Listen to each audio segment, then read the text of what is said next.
Salve, salve! Salve, salve sempre! Salve, salve todas as almas boas desse mundo, brother! Está no ar mais um Roberto Botafogo Convida. E hoje com a figura que eu adoro, brother. Eu adoro, eu tenho um carinho por esse cara, como atleta, como pessoa. E fico muito feliz dele estar aqui no olho de um furacão, envolvido em tanta coisa aí que estão falando, desfalando, mas ele está aqui mostrando para a gente a confiança que ele tem aqui no amigo Roberto Botafogo. Eu quero te agradecer já desde então e falar para todo mundo aqui, galera, enquanto o Túlio Lustosa vai aqui dando um pouco da pauta dele aqui, de quem é Túlio Lustosa, quem é Túlio Guerreiro no mundo do futebol, eu vou estar aqui compartilhando essa live, os amigos que pediram aí o link, eu vou estar compartilhando agora, então, de pronto, eu já te agradeço, meu amigo Túlio Lustosa, mais conhecido dentro de campo, uma coisa que tá faltando pra gente, hein, cara? Tá faltando pra gente. E você teve do lado de um cara também chamado Guerreiro, que era o Sandro Guerreiro. Então seja muito bem-vindo, Túlio Guerreiro. Boa noite, Roberto. Obrigado aí pelo convite. Estou aqui à disposição. Para quem não me conhece, eu fui atleta do Botafogo durante 5 anos, mas sou de Brasília, comecei minha carreira pelo Goiás. Eu vou estar aqui compartilhando essa live, os amigos que pediram aí o link. Vivi 10 anos praticamente no Goiás e... Vazou o áudio aí não, né? Vazou. Tá, então pode continuar, desculpa aí, eu estava arrumando aqui, a casa. Tá. Então, iniciei minha carreira no Goiás como atleta, vivi 10 anos lá dentro do Goiás e ganhei muitos títulos, graças a Deus. Depois tive a oportunidade, através de um convite de um preparador físico na época, e depois veio como gerente de futebol do Botafogo, que é o Carlos Alberto Lanceta, me convidou na gestão do Bebeto para vir para disputar uma Série B em 2003. Aceitei prontamente e com todas as dificuldades daquele ano conseguimos o acesso e ali começou a minha história com o Botafogo e fui muito feliz com o Botafogo. Parei de jogar em 2013. Iniciei nessa função de gerente de futebol no Sobradinho de Brasília, depois passei por outros clubes menores e tive uma grande oportunidade no Goiás, onde eu fiquei 3 anos. E agora o maior desafio da minha vida é esse, pegar o Botafogo no meio de um momento muito difícil, que já era muito difícil, eu cheguei em outubro, mas quando recebe um convite do Botafogo, é uma convocação, e eu pensei dessa forma, estou aqui tentando de todas as formas ajudar o clube a sair dessa situação. Sei que o momento é muito crítico, a gente tem 10 jogos aí para ganhar 7, então 70% de aproveitamento não é uma tarefa nada fácil, mas para o Botafogo nada é impossível. E eu me agarro nisso e vou tentar, de todas as formas, contagiar os atletas para que eles acreditem também, que a coisa mude. Nada melhor do que um clássico. O clássico é o próximo jogo contra o Vasco. Tentar de todas as formas e lembrar de um jogo que eu até estava dentro de campo lá em São Januário, um dos poucos clássicos, né, em São Januário, que nós vencemos lá dentro em 2005 e depois teve aquela polêmica da arbitragem da época do árbitro envolvido no escândalo e o jogo foi cancelado. Mas, foi enfim, terrível. É esse o resumo e estou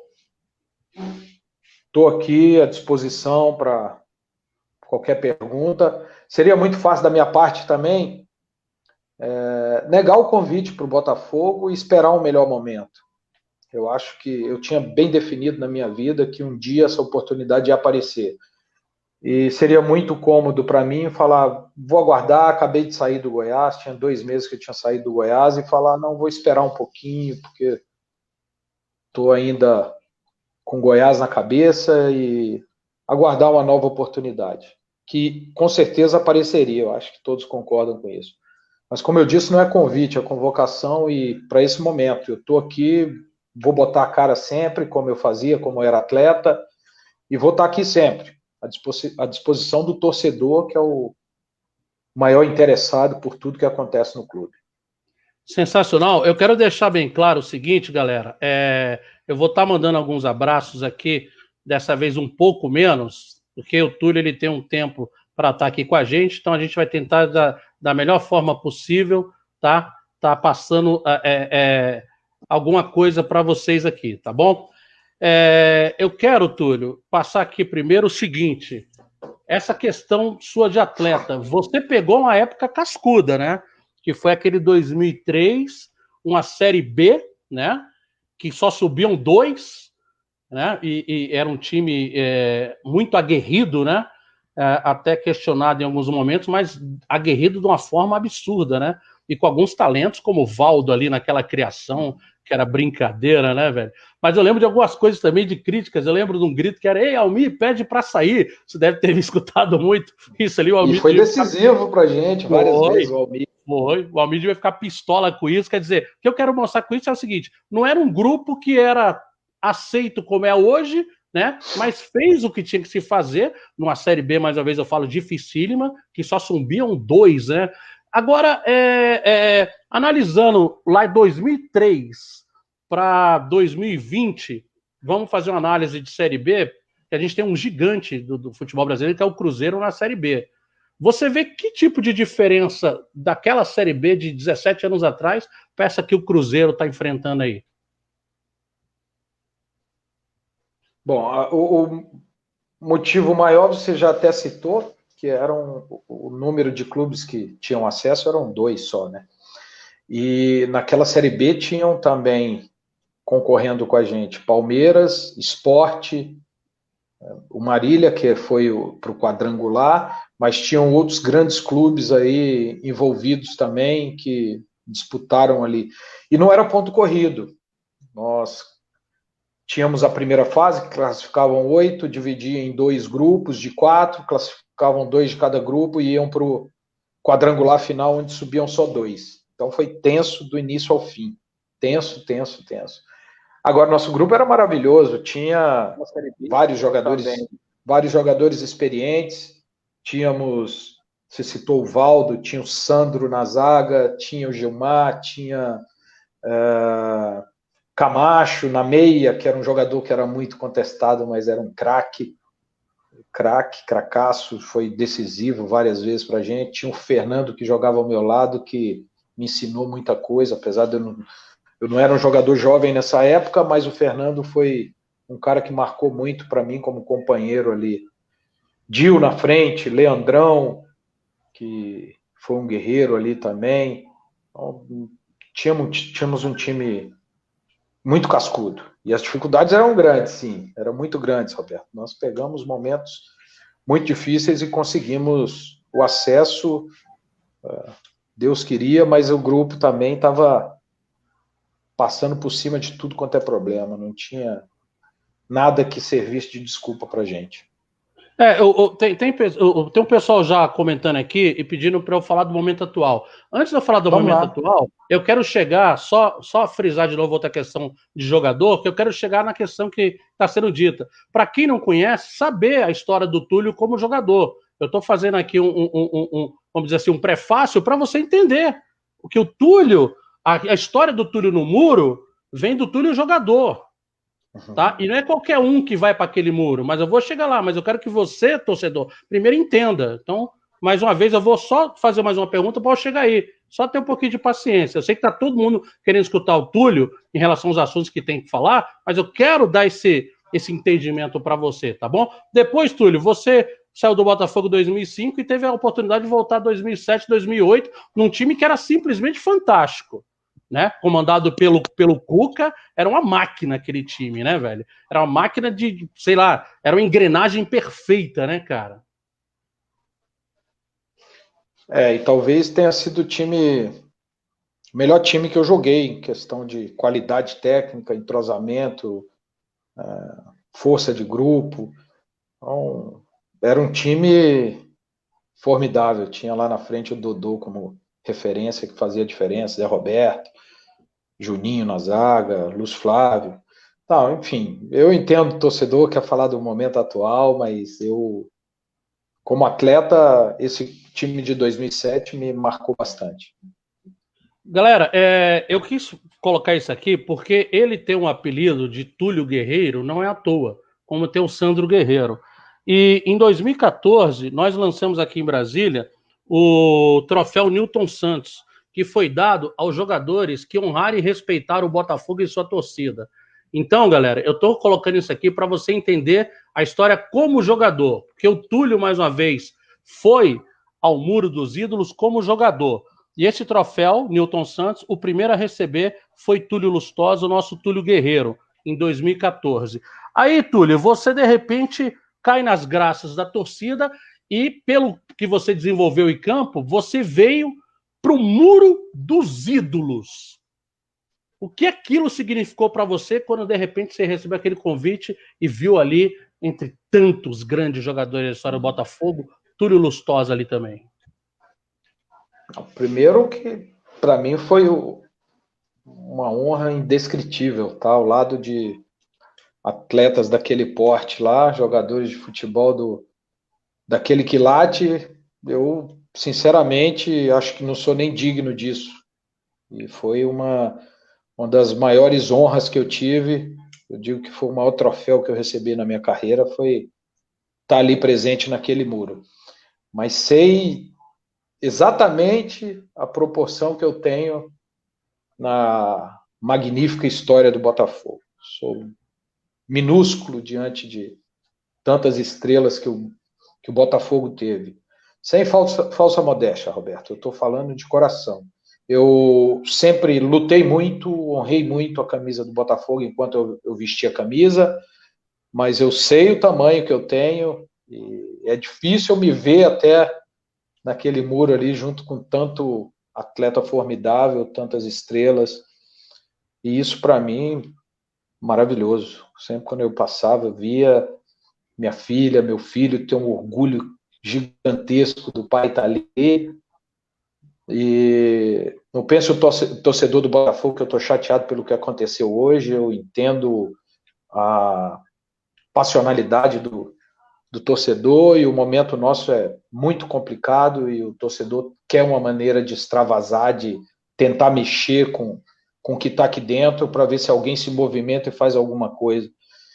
E pode ter certeza que a gente está lutando com todas as forças para tentar mexer com esse grupo, para o grupo reagir, tentar uma vitória. E como eu disse, agora é clássico, eu acho que um clássico pode ser um divisor de águas e eu sou muito otimista, até em excesso, e eu vou acreditar até o fim, até quando não tiver mais chance, quando tiver morto, quando tiver decretado alguma coisa, aí não tem o que fazer. Mas enquanto houver esperança, eu vou estar lutando.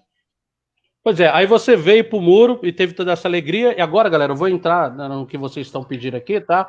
Lembrando que eu vou fazer poucas perguntas pelo tempo e eu não vou ler tantos comentários e eu lamento os comentários que são colocados de uma forma desrespeitosa. Eu jamais leria, tá? E não compactuo com falta de respeito. Então, quem quiser continuar na live, fique à vontade para entender um pouco do que está acontecendo, tá? Mas eu, de forma alguma, serei desrespeitoso com ninguém aqui, tá ok? Túlio, e de repente você acorda hoje, no dia 7/1, depois de toda essa história que você escreveu, dessa alegria que você teve, e dá de cara com a sua imagem pichada daquela forma e ainda escrito lixo, cara. Aí você deve ir de um sentimento de euforia que você acabou de contar para uma coisa totalmente terrível na sua vida e para os seus filhos, né? Não, eu sou ser humano, eu tenho sentimento. E realmente não foi nada fácil. E ninguém me falou, eu recebi no aplicativo que eu tenho no celular, eu recebia aquilo que tinham feito lá. Eu sei que não é a maioria da torcida, esse cidadão não representa a maioria da torcida que fez isso, mas eu entendo também que é uma forma de expressão, de indignação pelo momento que o clube está vivendo. E quando eu vim para cá, eu sabia que poderia enfrentar qualquer tipo de situação Mas eu, como atleta, também fui muitas vezes vaiado, xingado e dei a volta por cima.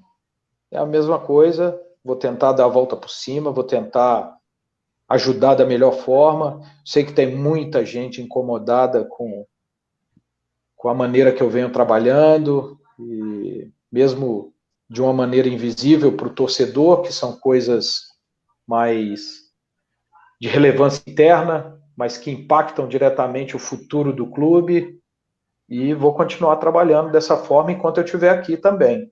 Claro que o resultado de campo é o que fica visível para o torcedor, infelizmente a gente não está respondendo a isso.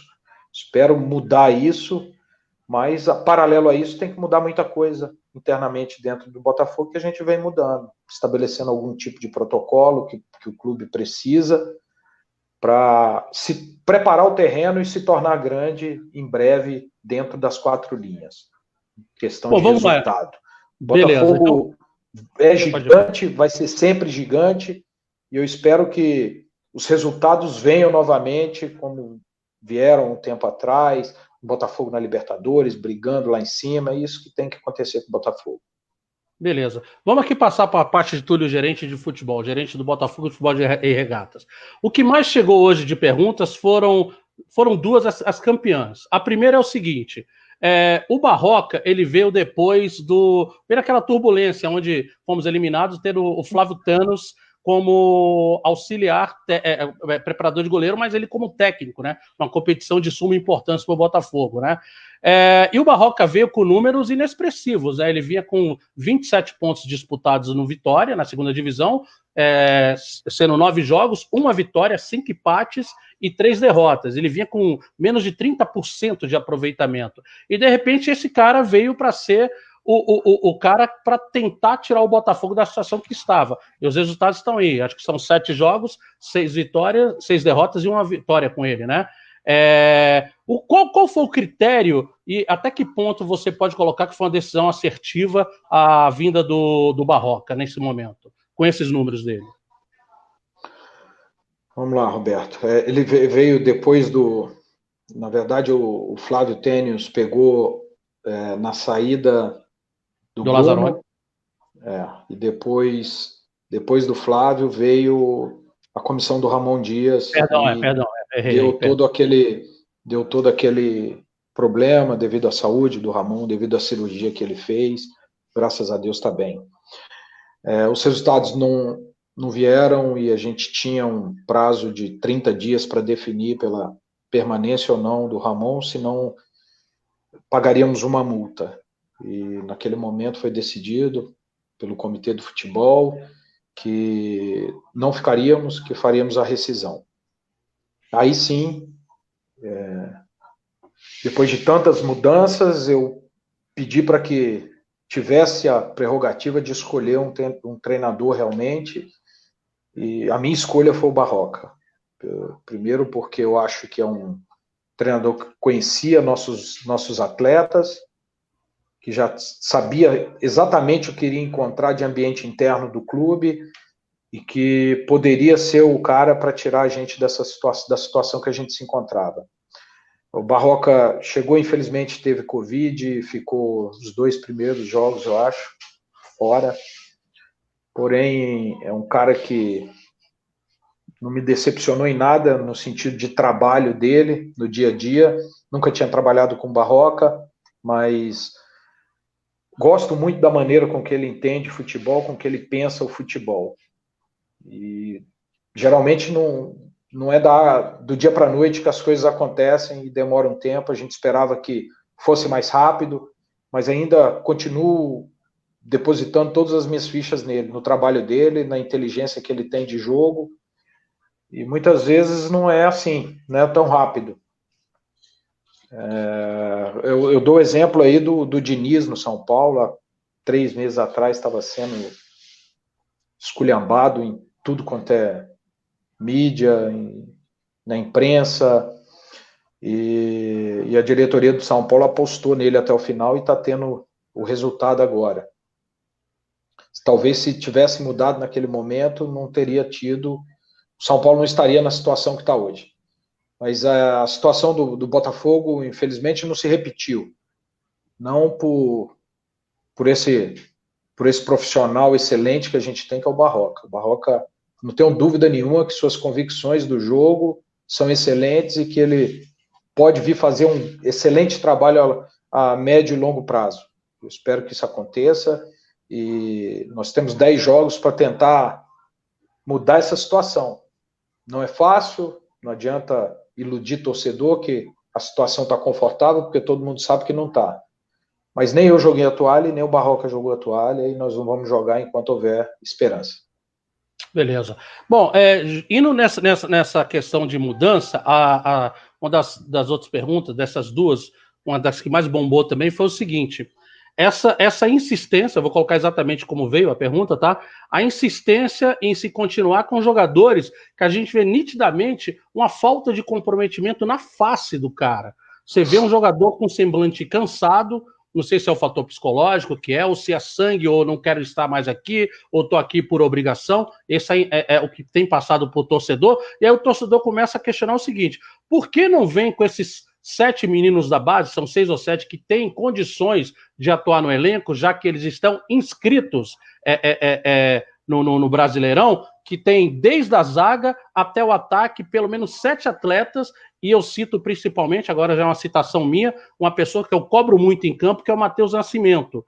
O que acontece que insiste-se, por exemplo, com o Bruno Nazário, que a gente viu que nas vitórias do Botafogo o Nazário não estava presente em campo, ele entrou num jogo que ele deu um passe, que ele estava no banco, que acho que foi até contra o Galo, se eu não me engano, que ele deu o passe do segundo gol. Mas o torcedor ele tem se mostrado cansado com alguns jogadores. O que você pode falar a respeito disso aí?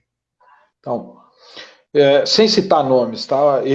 Sem citar nomes, você fica à vontade, Roberto. Eu vou dizer assim que a gente tem que ter todo clube de futebol tem uma concorrência interna que brigam pela titularidade o tempo inteiro. Isso é da vida do atleta. Existe essa competição interna. E o treinador tem para escalar quem ele acha melhor durante a semana, durante os treinamentos, durante os jogos, quando entram. E a decisão é exclusiva da comissão técnica. Não tem interferência de ninguém da diretoria em escalação desse ou daquele. Tenho dúvida que o Matheus Nascimento é um craque. É um craque. Será que se colocássemos o Matheus, a bola não chegasse, ele não fizesse os gols, será que não queimaria o Matheus? Isso é uma percepção minha. Quem escala o Barroca que tem a prerrogativa da escalação. Isso é a minha percepção. Então, assim como ele, tem os outros também.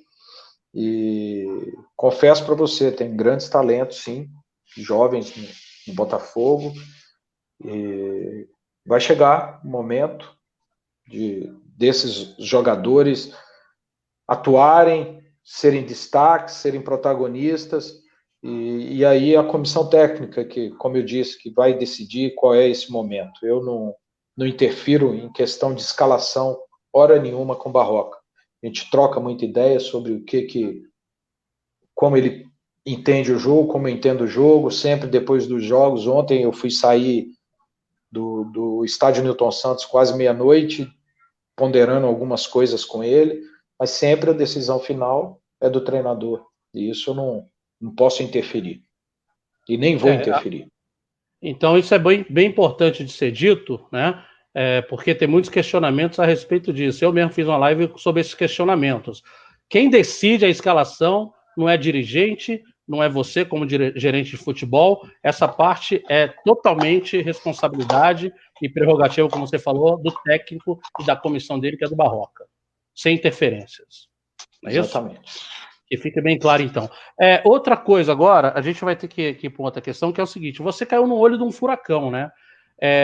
Você foi acusado de mentiroso, eu não vou falar o nome da pessoa, porque todo mundo já sabe, isso é notório, e acabaram tentando te envolver em certas coisas delicadas. Eu queria saber se você tem algum comentário a respeito disso, visto que tenta se desconstruir sua imagem e com mentiras, né?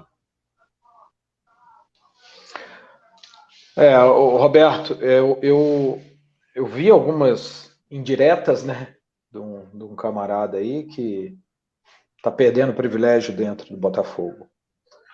Eu acho que é lamentável que um sujeito que quer trabalhar no meio do futebol tenha esse tipo de atitude. Eu acho que o futebol está aberto a todos que queiram entrar, mas tem um código de conduta que deve ser respeitado.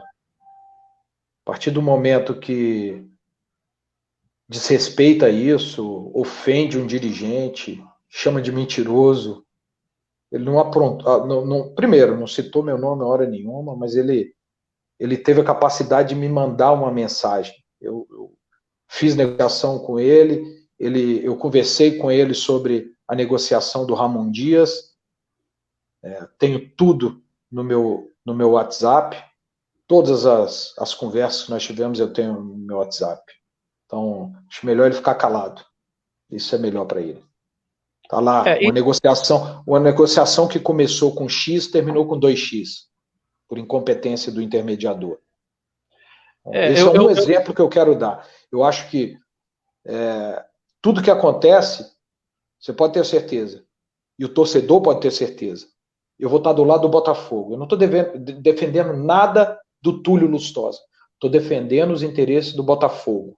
Enquanto eu estiver aqui, vai ser assim. Acha ruim porque está perdendo privilégio. O Raiz Alvinegra está até mandando a pergunta que eu ia entrar agora. Por acaso, eu vou ler a do Raiz Alvinegra, que está aqui na tela onde apareceu, que eu quero voltar nesse assunto. Você falou uma coisa interessante, você está olhando os interesses do Botafogo.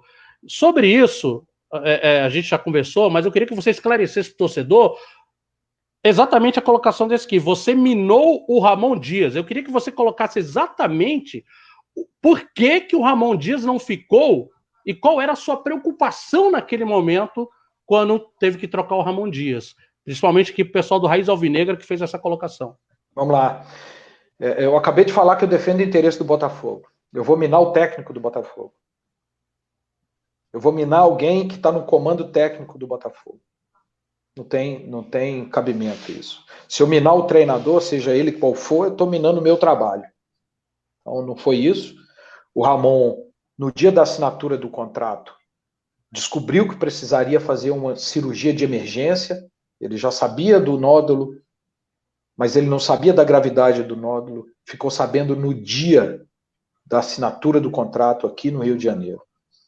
E ele foi muito claro, muito transparente com a gente e disse que precisaria fazer essa cirurgia, mas que voltaria no máximo em 10, 15 dias. Tanto que foi estabelecida uma cláusula no contrato dele que se ele não retornasse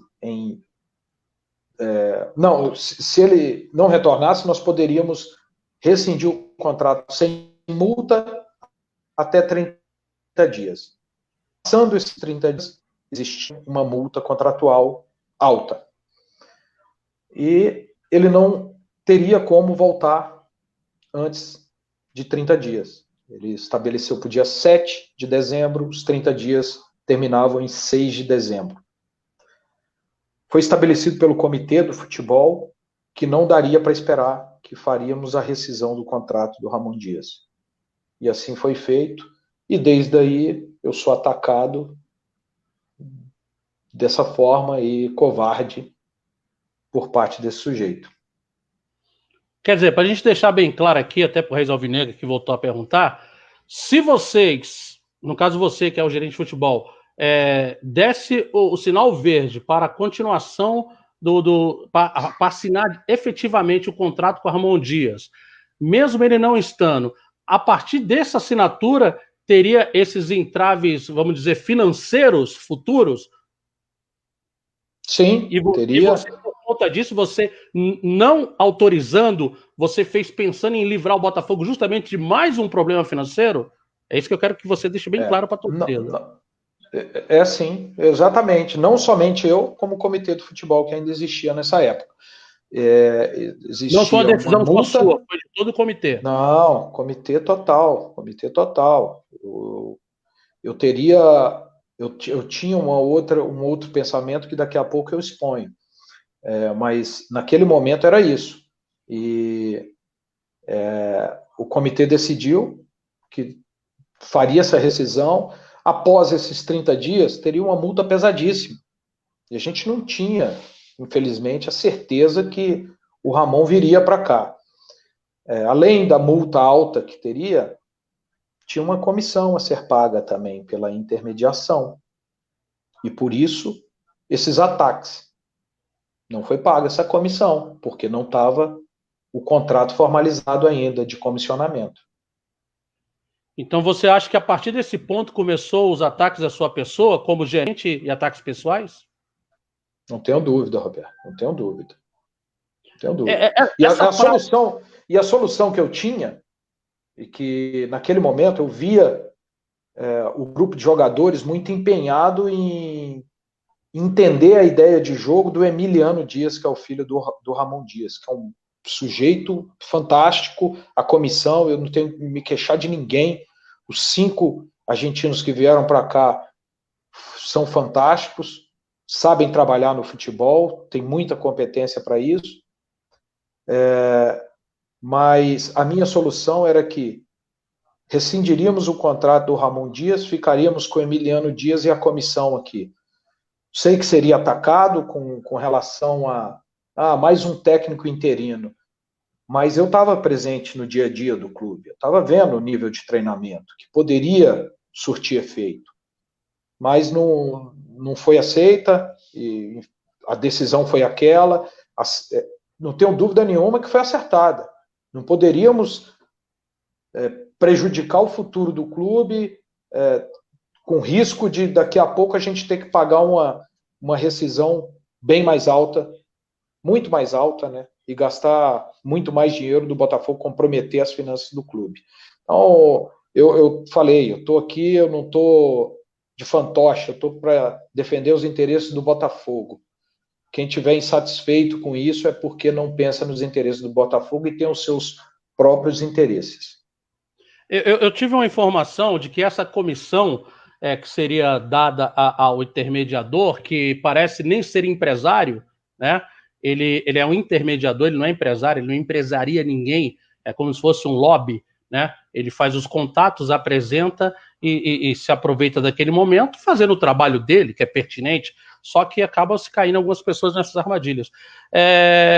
Me falaram de uma comissão alta, acima de 300 mil, e você acha que essas práticas hoje, infelizmente, são recorrentes, não só no Botafogo, mas no futebol em geral? Ainda tem essa prática de comissionamentos altos em relação a transações?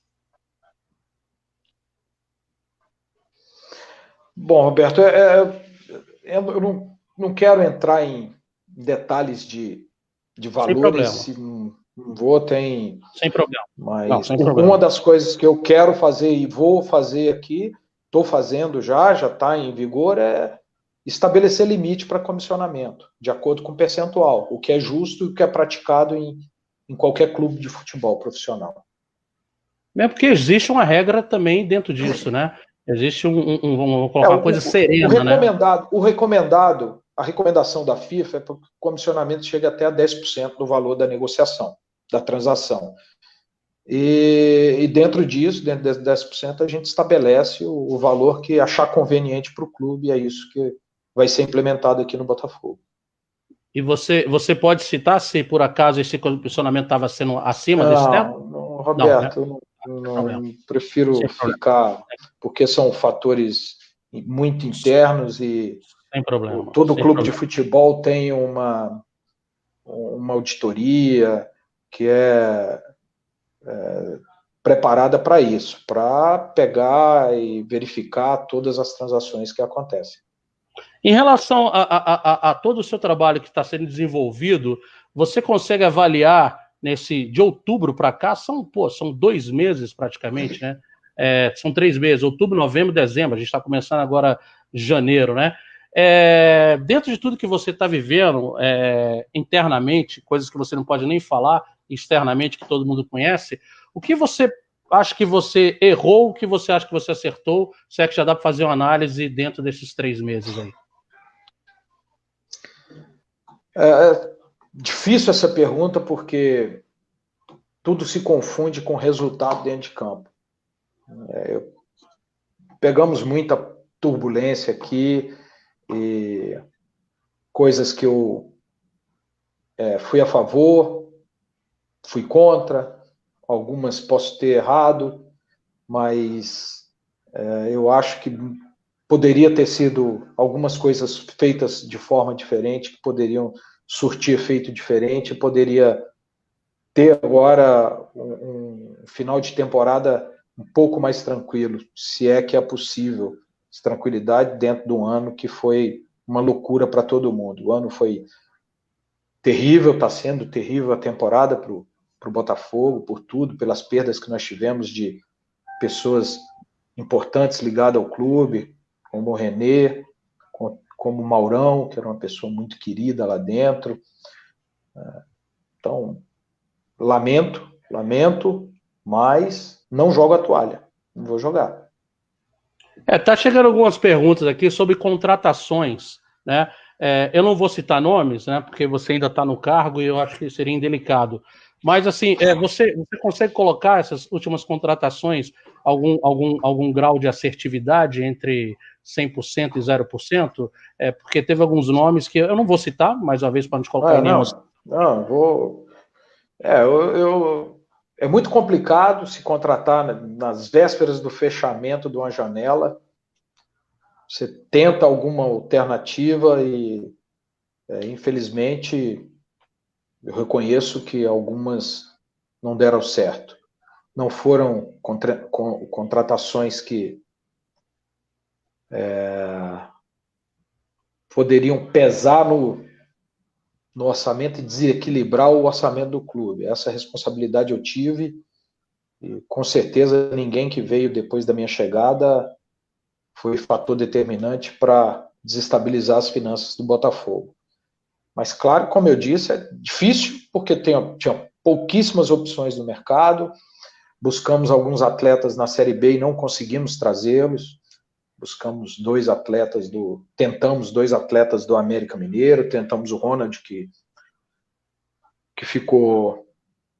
saiu, que vazou na imprensa, e não conseguimos. Eles têm multa de contrato nos respectivos clubes e não deu para trazer. O Botafogo não tem o dinheiro para pagar a multa rescisória de um atleta de 6, 8, 10 milhões de reais. Isso não tem. E eu também seria contra de fazer isso nesse momento. Muito difícil. Você vai pagar 10 milhões num atleta que não vai, pode ser que não resolva a sua situação.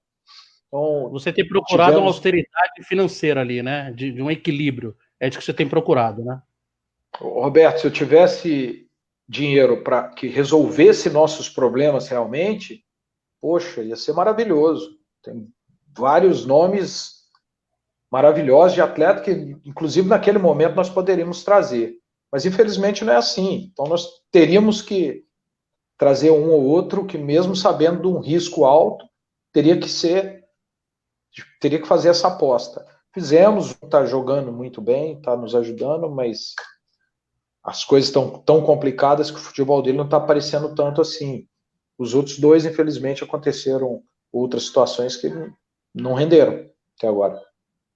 A gente vai para o final daqui a pouquinho, porque o Túlio ele tem um compromisso, tá? E já agradeço muito você ter estado aqui, viu, Túlio? Mostrar a cara, né, para as pessoas, né, que tinha muita gente realmente cobrando, né? Eu sei que tem coisas que a gente não pode avançar na conversa, mesmo assim eu te agradeço por ter ido até onde você pode falar. E eu queria que você me falasse o seguinte: até que ponto esse imediatismo, que a gente vive isso, né, cara? Esse imediatismo, essa necessidade, até que ponto ela pode jogar esse trabalho, coloco no caso o nome do Barroca, já que você falou da confiança que tem no trabalho dele, até que ponto, visto que já estão falando até numa reunião de uma possível demissão, não sei até que ponto isso é fake news ou não, né? Mas até que ponto esse imediatismo pode estragar esse trabalho que você confia no Barroca?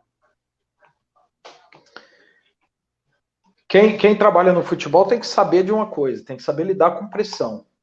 Pressão de rede social, pressão do torcedor que é apaixonado e que vai protestar na frente do estádio, que vai às vezes até de forma irresponsável, invadir sua rede social, seu telefone particular e te cobrar por isso. Tem que saber isso, essa pressão não pode pautar as decisões. E claramente aconteceu muito isso aqui no Botafogo esse ano, infelizmente. Infelizmente, Isso porque aconteceu de uma forma interna também? o mesmo que... Hã? Aconteceu numa cobrança Não, interna também, esse imediatismo, ou não foi externo? não, porque a cobrança externa gera cobrança interna também. Uhum. Gente de dentro, conselheiros, diretores. A cobrança externa faz com que a pressão interna aumente também. Mas se você não tiver convicção naquilo que você acredita, você vai ficar mudando constantemente. Não adianta eu citar 3 nomes de treinador aqui para trazer para o Botafogo, nenhum deles vai ser unanimidade. Nenhum deles, como não foi naquele momento. Então é você ter a convicção, seguir na direção, apostar nisso, porque a probabilidade de assertividade vai ser muito maior. Vai ser Você muito falou, maior, com certeza. Se tiver, tem grande parte da torcida que se manifesta agora, pelo momento terrível que a gente está vivendo, pela minha demissão, pela demissão do Barroca. Ok. Barroca será quem vai colocar no lugar? Ah, qualquer um serve, vamos falar. Coloca algum aqui, vai ter rejeição novamente. Coloca um no lugar do Barroca, tira o Barroca, coloca um outro treinador, a rejeição vai ser alta. O sonho do torcedor, eu vou dar uma exagerada aqui, é que tira o Barroca e coloca o Pepe Guardiola. Esse é o sonho do torcedor. Quem está aqui tem que ter a frieza, tem que saber pensar para não cometer loucura. Tirar é fácil, repor é outro problema. você falou que não existe essa interferência de nenhum setor de diretoria, nem da sua gerência de futebol, nem de cima, nas escalações do Barroca, né? Mas existe algum tipo de interferência no seu trabalho vindo de cima? Não, interferência não. Existe conversas, lógico. Existe muita conversa, tanto de diretor, de conselheiro. Eu não sou dono da verdade, nem pode ser assim com nenhum gerente de futebol. O gerente de futebol não pode ter carta branca em qualquer lugar para fazer o que ele quiser. Senão acontece de cometer irresponsabilidades também com o futuro do clube. Então, o Cruzeiro é um grande exemplo disso que está acontecendo no Cruzeiro. Tudo tem o seu preço a pagar no futuro. Então, eu acho que é válido qualquer conversa que eu tenha e trocar ideia. Ele diz uma coisa, eu falo outra, se eu concordar, concordei, se não concordar, eu exponho meu ponto de vista, que é assim que a gente cresce, ninguém é dono da verdade. Mas existe sim um respeito à área de cada um, né? Respeito total. Tá.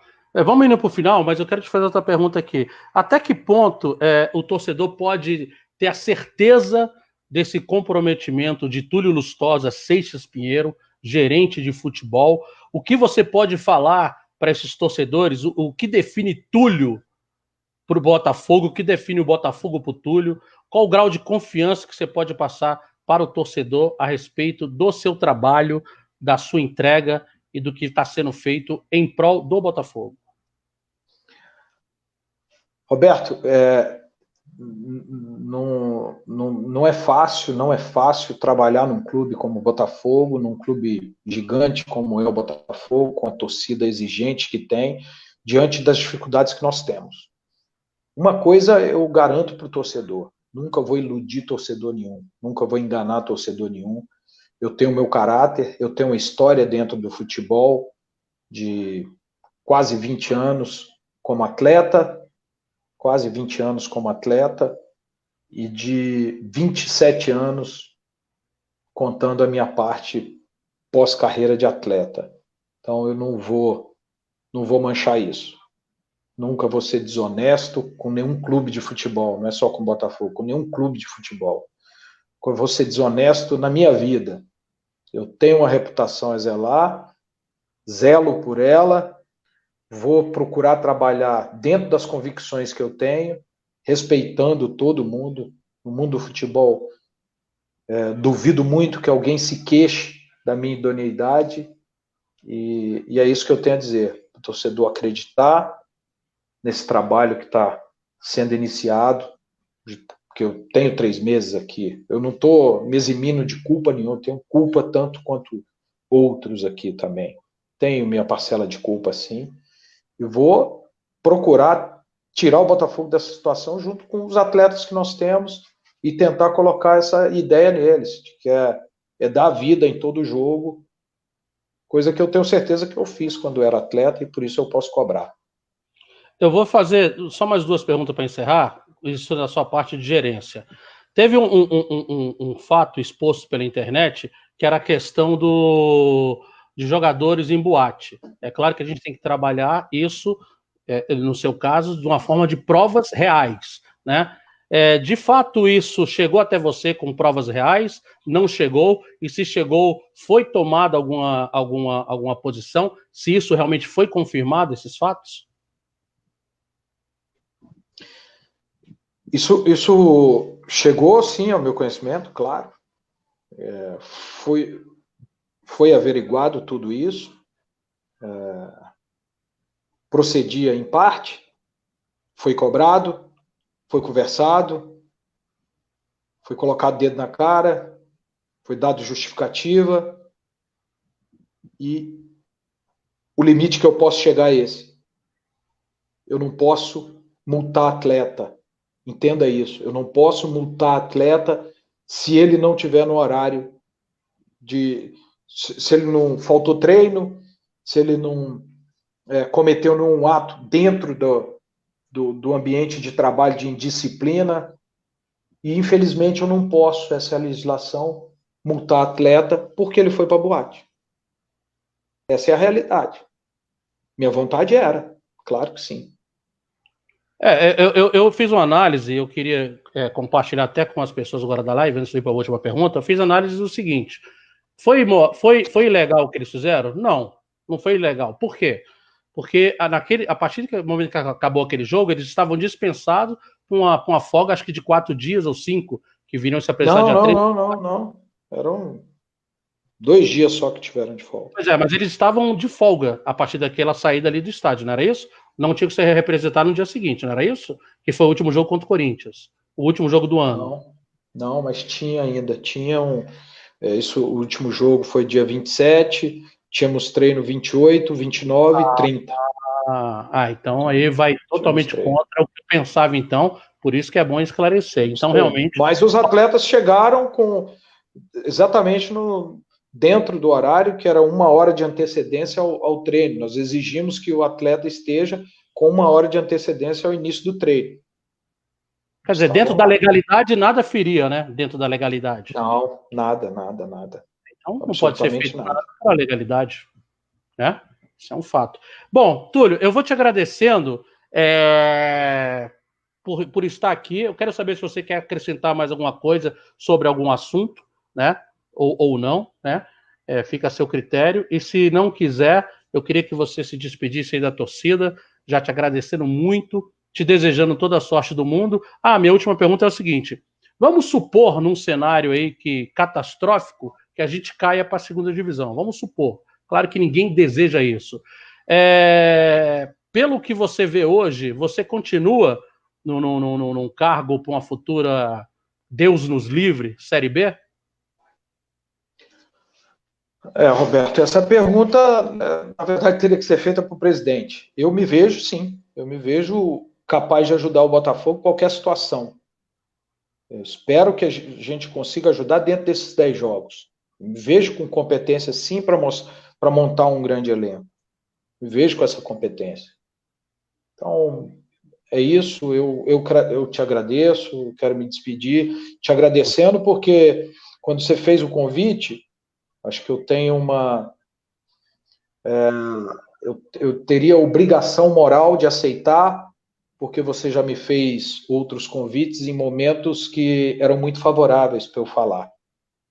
E seria muito deselegante, seria muito covarde da minha parte negar esse convite feito por você agora.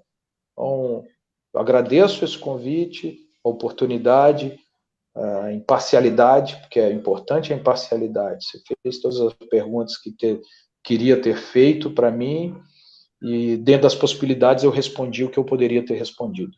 Então, obrigado e fica à vontade quando quiser me fazer outro convite. Beleza, eu que te agradeço e eu vou pedir desculpa, pessoal, a você que mandou várias perguntas.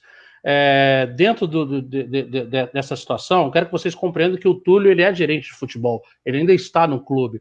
Então tem coisas realmente de cunho pessoal e até nomes que, se for dito aqui agora pelo Túlio, gerente de futebol do Botafogo, isso pode dar uma repercussão negativa. Então quem esperava aqui que eu fosse fazer outros tipos de perguntas, eu lamento, mas não é o momento, não é a hora. Me desculpe quem me criticou, né, falou que eu passei pano, que eu passei mão na cabeça. A intenção não era essa. A intenção era que o Túlio viesse aqui falar o que ele pode falar. E mais uma vez eu cito, se coloca você que está com essas críticas como funcionário da empresa, que você não pode falar tudo que você tem para falar. O Túlio, em momento nenhum, fugiu das perguntas, mas a gente tem que ter um equilíbrio dentro disso, tá? Túlio, eu te agradeço muito. O que a gente pode desejar é só sucesso, porque o seu sucesso, o do Barroca, o do Dursésio, é o sucesso do Botafogo. E todos somos botafoguenses. O momento é ruim, o momento é horroroso, e isso é claro. Você deixou bem claro, respinga, não tem como. Respinga em você, respinga no trabalho, respinga em tudo. Você está aí há 3 meses e vai respingar. Não tem outro jeito, claro, né? Mas você está aqui assumindo a sua parte, colocando o que você tem que fazer, o que vai ser feito, e a torcida do Botafogo, aqueles que realmente ainda acreditam, que torcem, vão estar apoiando e torcendo muito para que ao final desse campeonato, daqui a 10 rodadas, a gente possa aí sim fazer uma live contigo e falar, Túlio, ufa, estamos na primeira divisão. Eu só peço uma coisa para o torcedor, Roberto. Pode me criticar, me chamar de incompetente, pode duvidar da minha competência, do meu caráter, por favor, não duvide. O torcedor botafoguense, que é mais antigo, que eu já estou barba branca, que conviveu comigo 5 anos que eu tive como atleta, deve conhecer um pouquinho e saber do meu caráter. Então, não duvide do meu caráter. Da minha competência, julgue quem quiser. Mas do caráter, não, nunca. Tá certo. Eu quero agradecer a todo mundo que esteve aqui no Roberto Botafogo Convida de número 30. Recebemos Túlio Lustosa Seixas Pinheiro, conhecido, claro, como Túlio Guerreiro, hoje gerente de futebol do Botafogo, mas que tem uma história assim cravada aí na história do Botafogo. E ninguém vai pro muro. Ninguém vai pro muro à toa, brother. Não misture os resultados de gerente com a história de futebol. Eu, da minha parte, coloco aqui, externei isso em vários grupos. Achei de uma deselegância terrível. E quem fez aquele trabalho lá de pichar, de acabar com a figura do Túlio lá, vou falar uma coisa para você. Você abriu precedentes perigosos. Porque quem será o próximo a ser apagado do muro depois de construir uma história dentro de campo? Salve, salve todas as almas boas desse mundo, brother. Obrigado, Túlio. Obrigado a todo mundo. Valeu, um abraço.